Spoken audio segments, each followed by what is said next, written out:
You are four of the ugliest fucking kids I've ever had the misfortune of laying my eyes on. Ain't that the truth?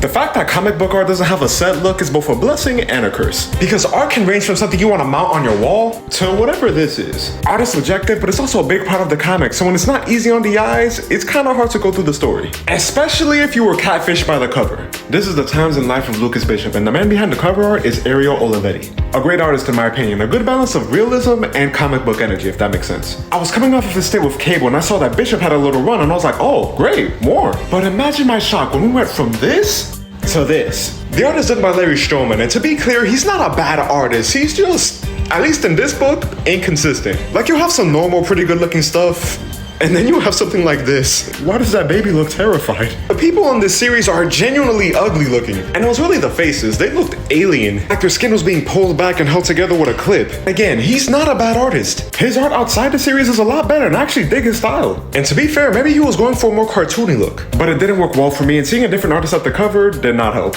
But hey, that's just me. Keep it going, guys. What comic art did you think was really bad, or at the very least, just wasn't your cup of tea?